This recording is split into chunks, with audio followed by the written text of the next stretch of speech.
처음에 마음으로 돌아가라라는 그런 책이 있는데요. 그 책에 이런 글이 있다고 합니다. 세탁소에 이제 갓 들어온 이제 새 옷걸이한테 한 옷걸이가 이제 그 새 옷걸이를 향해서 한마디를 하였습니다. 너는 네가 옷걸이라는 사실을 한시도 잊지 말기를 바란다.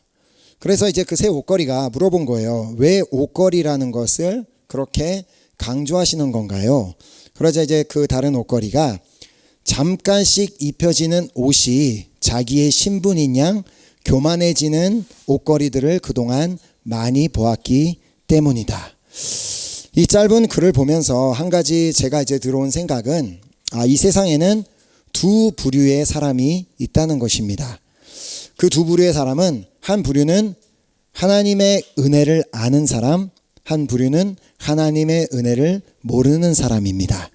자, 모든 것이 다 하나님의 은혜임을 아는 사람이라면 자신에게 잠깐씩 입혀지는 그 옷으로 교만해지는 일은 없을 것이 분명합니다.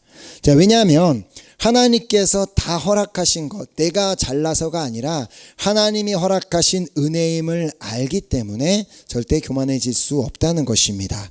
하지만 모든 것이 다 하나님의 은혜임을 모르는 사람에게는 자신에게 잠깐씩 입혀지는 그 옷이 마치 자신이 대단하고 어떤 자신이 무언가를 잘해서 입혀진 옷인 마냥 생각하기 때문에 교만해질 수밖에 없는 것입니다.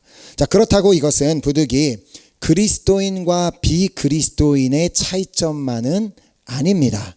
왜냐하면 그리스도인임에도 불구하고 나는 예수를 믿는다고 고백하면서도 불구하고 모든 것이 다 하나님의 은혜인 줄 모르고 자칫해 교만해지는 사람들도 있기 때문입니다.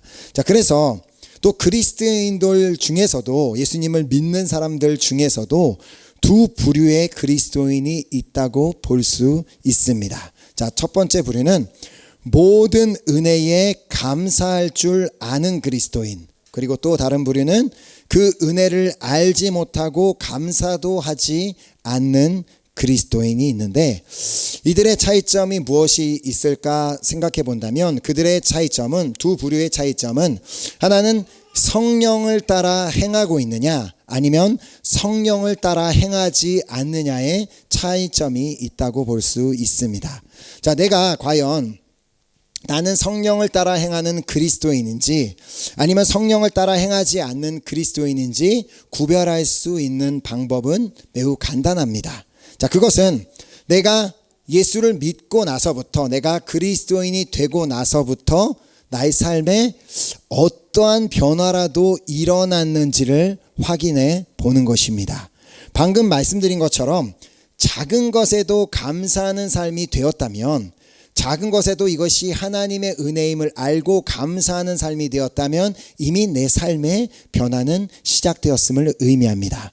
자, 물론 모든 사람에게 예수를 믿고 나서 대단한 변화가 일어나는 것은 아닙니다. 때로는 어떤 사람은 갑자기 180도 바뀌는 역사, 모든 것이 막 삶의 모든 것이 바뀌는 그런 일이 일어나기도 하지만 사람마다 다 변하는 그 방식이 다 다릅니다. 자, 왜냐하면 모든 아이들은 다 자라면서 성장 속도가 다 다릅니다. 어떤 아이는 다른 아이보다 비교적 더 빨리 자라는 아이도 있고 또 어떤 아이는 다른 아이보다 성장이 이렇게 늦춰지는 경우도 있는데 이와 마찬가지로 우리 모두도 다 신앙 성장의 속도가 또 변하는 속도가 다 다를 수 있다는 것입니다.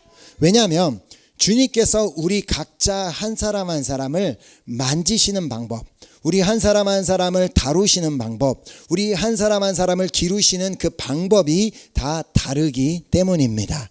자, 그러므로 중요한 것은 그 변화의 속도가 아닙니다. 중요한 것은 내 삶에 지속적으로 조금씩이지만 그래도 지속적인 변화가 일어나고 있는 것, 그것이 가장 중요합니다. 자, 내가 성령을 따라 행하는 삶을 산다면 그 성령님의 인도하심을 따라 또 그리고 말씀을 통해서 성령님께서 나에게 주시는 그 말씀들을 통해서 나의 삶은 변화될 수밖에 없습니다. 하지만 내가 예수를 믿고 또 성령을 받았음에도 불구하고 나의 삶이 전혀 달라지는 것이 없다면 그 이유는 두 가지가 또 있다고 볼 수 있습니다. 자, 하나는 주님이 나를 변화시킬 능력이 없으시던지 아니면 내가 변화하기를 거부하던지 둘 중에 하나뿐입니다. 자, 과연 우리 주님, 우리가 믿고 있는 주님은 전능하신 분이신데 그 전능하신 하나님이 나 한 사람을 변화시킬 능력이 없으시겠습니까? 그것은 주님의 능력이 없어서가 아니라 내가 그 변화를 거부하기 때문입니다. 아니 어쩌면 우리가 거부까지는 안 했다 할지라도 내가 그 변화에 관심이 없기 때문입니다. 주님은 결코 우리의 삶에 강제적으로 역사하시는 분이 아닙니다. 너 왜 이렇게 안 바뀌어? 그래갖고 막 강제적으로 우리를 하시는 분이 아니라는 것을 요한계시록 3장 20절 말씀을 통해 우리는 볼 수 있습니다. 볼지어다 내가 문 밖에 서서 두드리노니 누구든지 내 음성을 듣고 문을 열면 내가 그에게로 들어가 그와 더불어 먹고 그는 나와 더불어 먹으리라. 자, 이 말씀을 보면 우리 예수님께서는 주님은 그 문 밖에 서셔서 우리가 그 문을 열어줄 때까지 문을 두드리시며 기다리신다라고 말씀하고 있음을 보게 됩니다. 자, 문을 열어서 주님을 내 집 안으로 모셔드리기만 한다면 주님께서 내 안에 들어와 주님과 함께 식사하며 주님과 함께 교제를 한다면 그분과 함께 보내는 그 짧은 시간이라 할지라도 그 시간을 통해 놀라운 회복과 변화의 역사는 일어날 수밖에 없게 되어 있습니다. 바로 삭개오의 경우가 그런 경우였습니다. 삭개오는 예수님에 대한 소문을 들었습니다. 예수님이 어떤 대단한 가르침을 주시는 분, 또 많은 병자들을 치료하시는 분이 자신이 살고 있는 동네를 지나간다는 얘기를 듣고 그분이 어떠한 분인가, 도대체 어떻게 생기신 분인가가 너무 궁금해서 가서 보려고 했지만 그분이 안타깝게도 키가 작아서 무리들에 가려져서 보이지 않으니까 돌감람나무라는 그 나무 위에 올라가서 예수님을 지나가는 모습을 지켜보게 됩니다. 자, 그때 그 모습을 보신 예수님께서 그를 향해 말씀하시죠. 삭개오야, 내려오라. 내가 오늘 내 집에 유하여야 하겠다. 자, 그 말을 듣자마자 삭개오는 기쁨으로 그 나무에서 내려와서 자신의 집의 문을 열어 예수님을 자신의 집 안으로 모셔드리고 그리고 그 안에서 함께 교제하며 식사하는 가운데 갑자기 그의 안에 한 가지 변화가 일어나 주님께 이런 고백을 하게 됩니다. 누가복음 19장 8절에 보면 삭개오가 서서 주께 여짜오되 주여 보시옵소서 내 소유의 절반을 가난한 자들에게 주겠사오며 만일 누구의 것을 속여 빼앗은 일이 있으면 내 갑절이나 갚겠나이다. 우리가 이 말씀을 보면 예수님께서 그 삭개오의 집에 들어가서 넌 이렇게 살아야 된다, 저렇게 살아야 된다 가르치셨다는 내용이 없습니다. 그냥 예수님께서 삭개오의 집에 들어가서 함께 식사를 하셨을 뿐인데 삭개오 스스로에게 예수님과 함께 있음으로 말미암아 변화가 일어나게 되었던 것입니다. 자, 이처럼 예수님을 모시고 함께 살아가고 함께 그 자리에 살아간다면 삭개오와 같은 변화가 일어날 수밖에 없음을 우리는 이 말씀을 통해 확인하게 됩니다. 자, 예수님께서 문 밖에 서서 두드린다는 그 요한계시록에 이 말씀을 하신 도대체 그 대상이 누구였고 이 말씀을 받아야만 했던 그 사람들이 어떤 사람들이었는지를 안다면 우리는 훨씬 더 이 말씀을 잘 이해할 수 있게 됩니다. 자, 이 말씀은 예수님께서 요한계시록에 보면 그 사도 요한을 통하여 7개의 교회들을 향하여 주신 메시지가 있는데 그 중에 마지막 7번째로 라오디게아 교회를 향해 주셨던 말씀이었습니다. 자, 그리고 그들을 향해 먼저 이렇게 비난이 아니라 이렇게 질책하시는 그 말씀으로 시작됩니다. 3장 15절에 보면 내가 내 행위를 아노니 내가 차지도 아니하고 뜨겁지도 아니하도다. 내가 차든지 뜨겁든지 하기를 원하노라.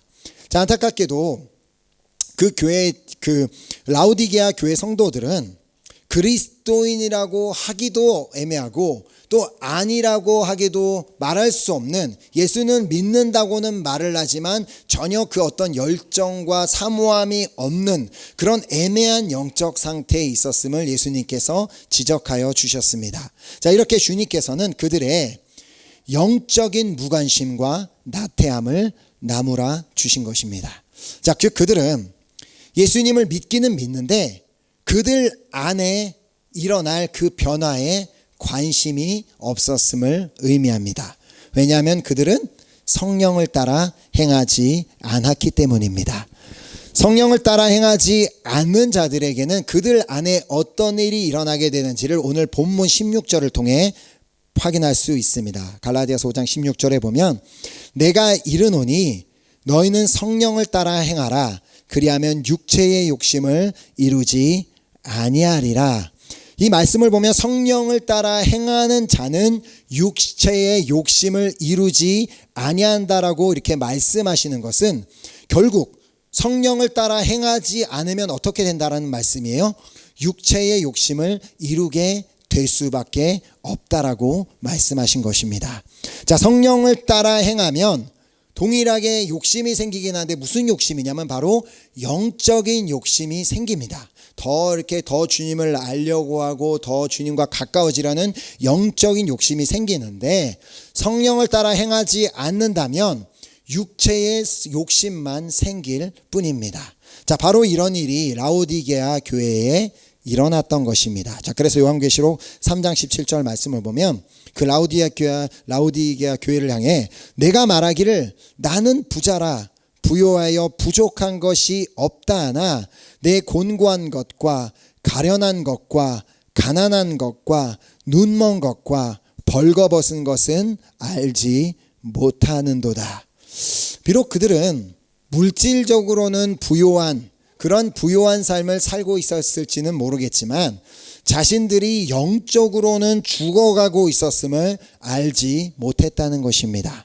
그들은 영적으로 곤고한 것과 영적으로 가련한 것과 영적으로 가난한 것, 그리고 영적으로 눈먼 것과 영적으로 벌거벗은 것은 알지 못한 채 자신들의 그 가지고 있는 그 영적인 문제, 영적인 그 갈급함을 자신들이 갖고 있는 그 부요함으로 채워보려고 했고 그 부요함으로 자신들의 그 문제를 가려보려고 하고 있었던 것입니다.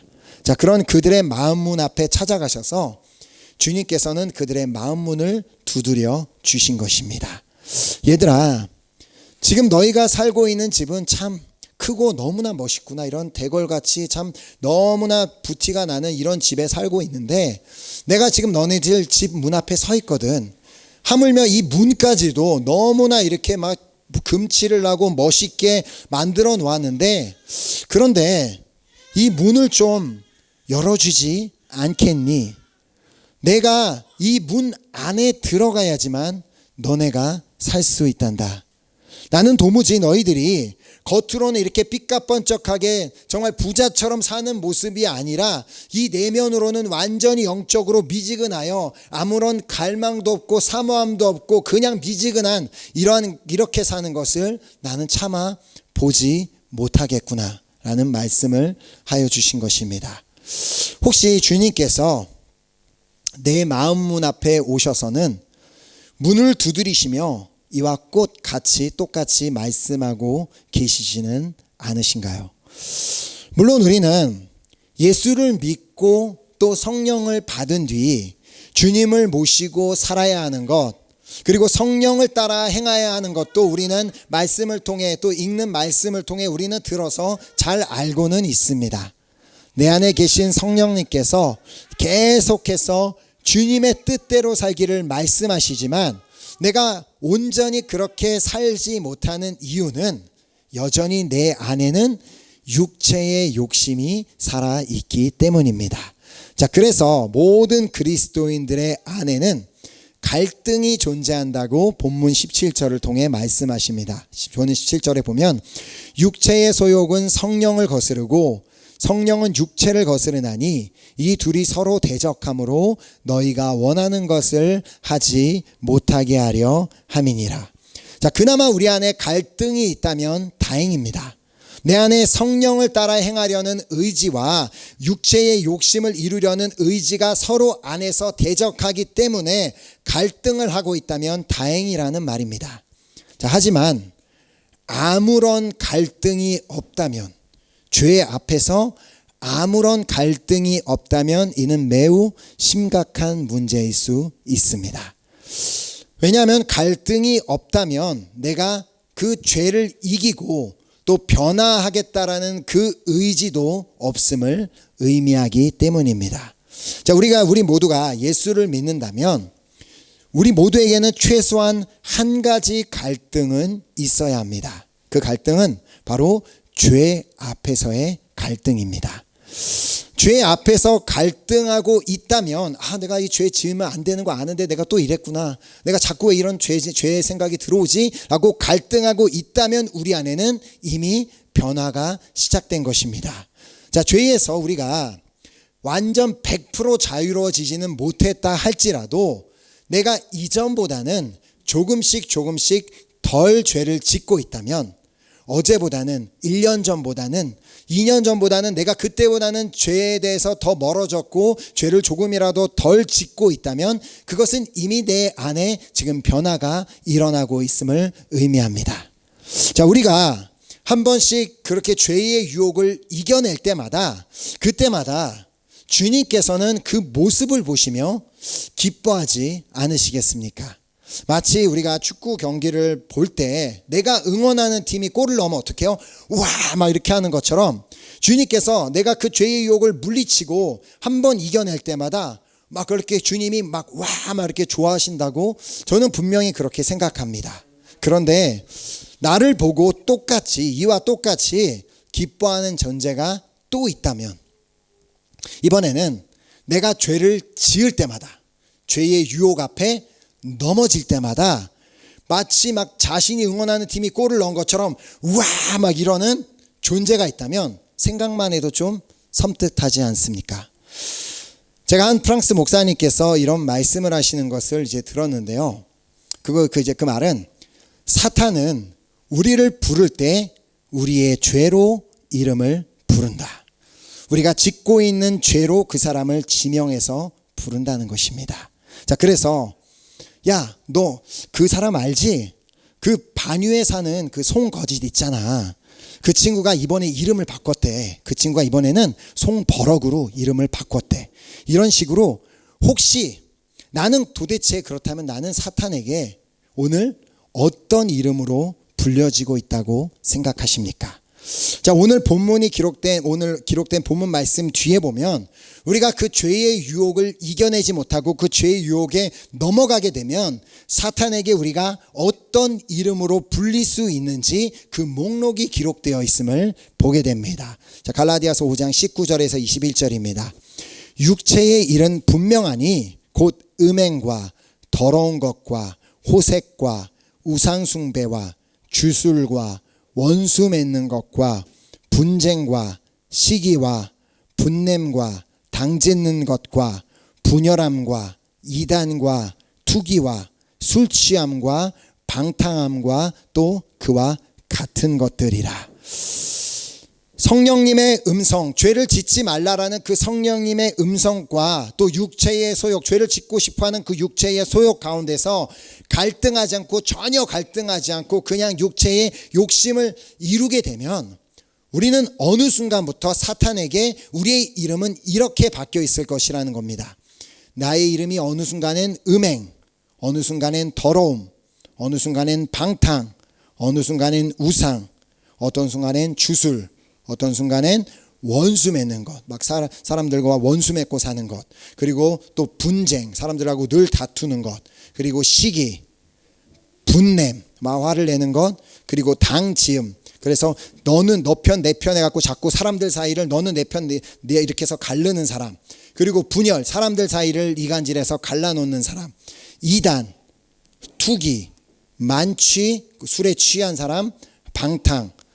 이렇게 내 이름이 만약 사탄에게 이렇게 불리고 있다면 과연 괜찮으시겠습니까? 누군가가 내 옆에 있는 사람이 나를 이렇게 부른다라고 한번 생각해 보십시오. 어이, 거기 송음행, 자, 거기 송분냄 씨 막 그러면서 나를 이런 죄의 이름으로 나를 부른다면 내가 매우 기분이 나쁘지 않겠습니까?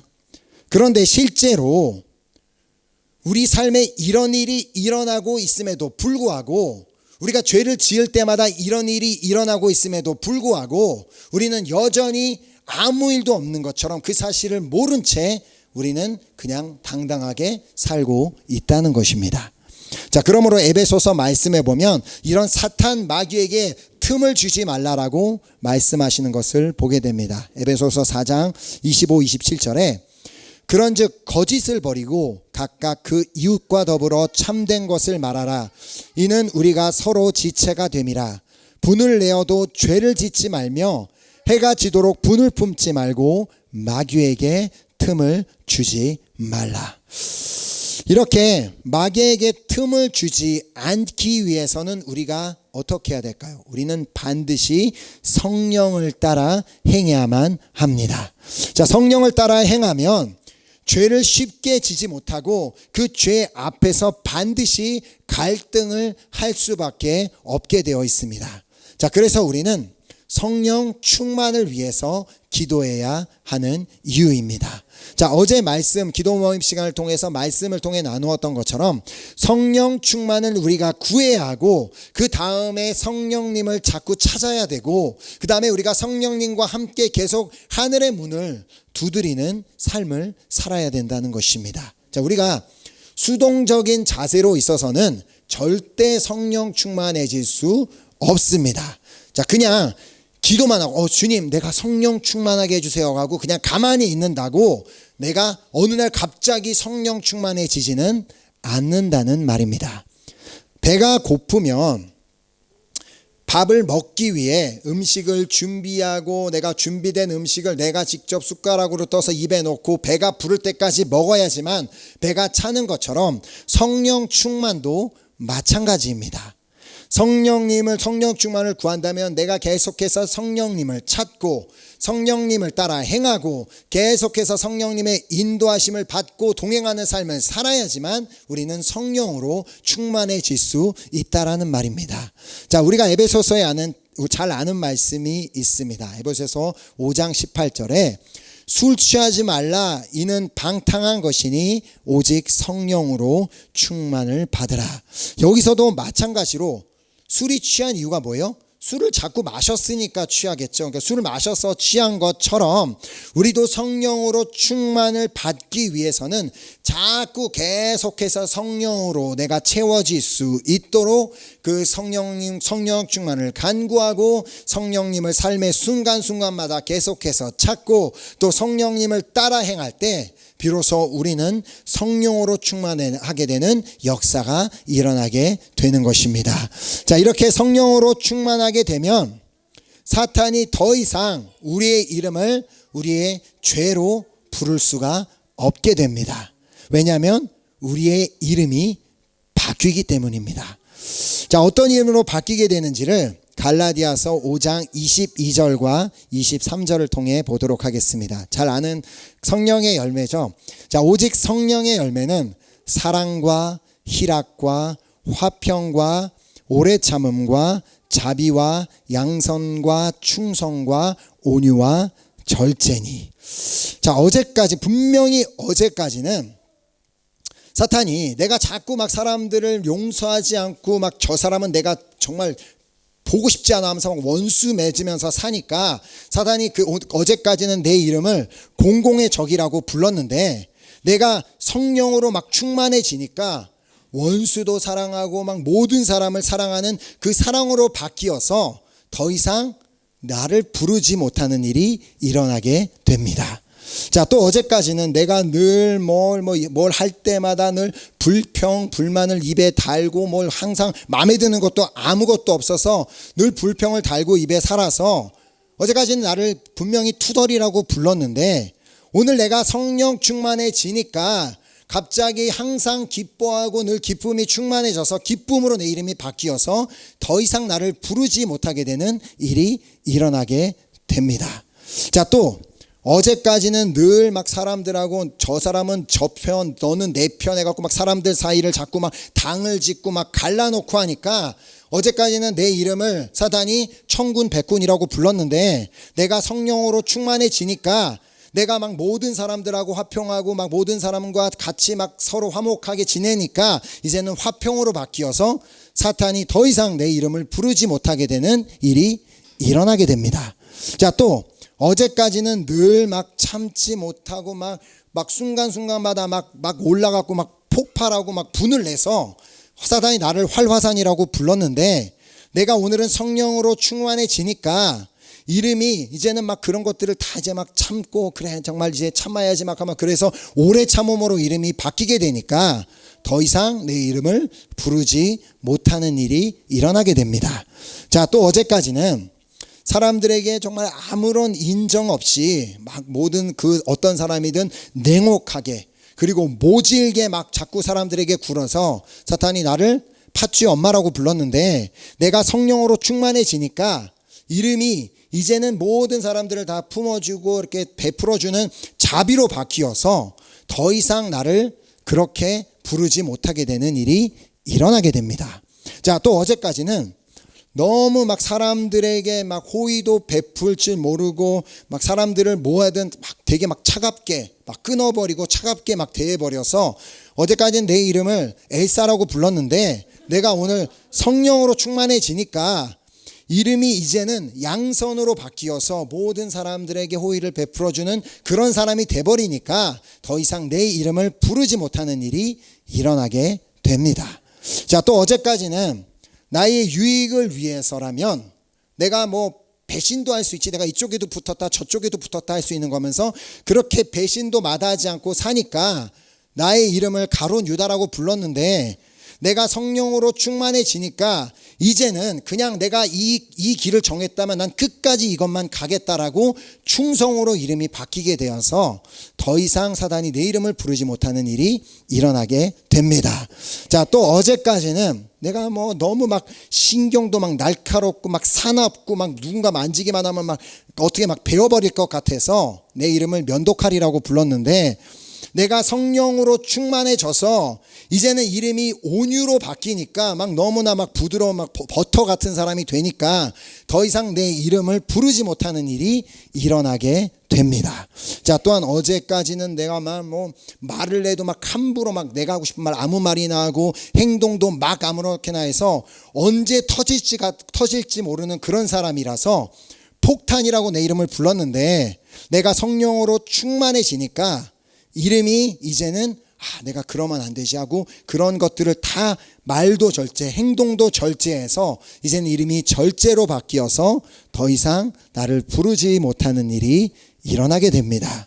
저는 우리 사랑하는 은혜교회 성도님들 한 분 한 분이 성령으로 충만함으로 말미암아 성령의 열매를 맺게 되고 또 그렇게 성령의 열매를 맺어 그 성령의 열매들이 내 이름이 되어서 사탄이 감히 내 이름을 부르지도 못하는 역사가 일어나기를 간절히 소망하며 축복합니다. 아멘. 자, 이제 본문 18절 말씀을 보면 너희가 만일 성령의 인도하시는 바가 되면 율법 아래에 있지 아니하리라. 자, 여기서 다시 한번 우리에게 성령의 인도하심을 받는 것의 중요성을 이제 강조하고 있는데 성령의 인도하신 바가 되면 율법 아래에 있지 아니하리라라는 말씀을 하고 계십니다. 자, 이는 당시에 갈라디아 교회 안에 있던 이제 논란 때문이었습니다. 자, 그래서 뭐 그 유대인과 또 이방인들 사이에 뭐 구원 문제 여러 가지 이제 논란이 있었기 때문에 이제 이런 이제 얘기를 했는데 우리가 이제 오늘 우리가 이 말씀을 통해서 정말 깨달아야 하는 사실이 있다면 그것은 우리가 날마다 성령의 인도하심을 받는다면 우리가 자연스럽게 죄와 사망의 법에서 해방을 받게 된다라는 말씀입니다. 자, 그래서 로마서 8장 1절 2절 말씀. 그러므로 이제 그리스도 예수 안에 있는 자에게는 결코 정죄함이 없나니 이는 그리스도 예수 안에 있는 생명의 성령의 법이 죄와 사망의 법에서 너를 해방하였음이라. 아멘. 사단은 여전히 그래도 찾아와서 우리를 비난할지도 모릅니다. 야 인마 뭐 네가 뭐 대단하다고, 어제까지는 네 이름이 음란이었고 네 이름이 어제까지는 거짓이었고 네 어제까지는 불평불만이었는데 오늘 네가 좀 바뀌었다고, 네가 그렇게 오래 갈 수 있을 것 같아 라고 찾아와서 우리를 비난할지 모릅니다. 자, 그럼 우리는 당당하게 그 사탄을 향해 선포하면 됩니다. 자, 그래 맞다, 나는 분명히 나는 그런 사람이었다, 내가 그런 사람이었다는 것을 부인할 수는 없지만, 그러나 이제는 나를 위해서 자신의 생명을 주시고 나를 위해서 죽으시고 부활하시고 모든 그 사망의 권세를 끊어버리신 그 예수 그리스도를 믿고, 이제는 예수 그리스도를 내가 믿고 이제는 성령의 인도하신 가운데 살기로 결단했기 때문에 앞으로는 네가 더 이상 나의 이름을 부를 일이 없을 거야 라고 담대하게 선포해야 한다는 것입니다. 자, 그러므로 사탄의 조롱에 속지 마시기 바랍니다. 이제 그리스도 예수 안에 있는 자에게는 결코 정죄함이 없습니다. 우리가 회개했다면 우리 주님께서는 완전히 그 죄를 용서해 주시기 때문에 어찌됐든 우리가 죄를 지었으면 반드시 회개는 해야 됩니다. 회개하지 않고 무조건 용서해 주시는 것이 아니라 우리가 예수 그리스도의 보혈을 의지하여 내 죄 지은 것을 회개할 때 그때 주님께서는 우리를 깨끗하게 용서해 주십니다. 자, 그리고 이제는 성령으로 충만하시기를 간절히 소망합니다. 우리가 성령으로 충만해야지만 우리가 죄 앞에서 갈등하는 역사가 일어나게 되고, 죄 앞에서 우리가 갈등은 하겠지만 결국 성령의 인도하심을 받아 오늘보단 내일이, 내일보단 내일 모레가 점점 더 죄에서 자유롭게 되며 죄에서 더 멀어진, 그리하여 점점 더 계속해서 변화가 되어지는 우리 모든 우리 은혜교회 성도님들 되시기를 예수 그리스도의 이름으로 축복합니다. 아멘. 우리 찬양팀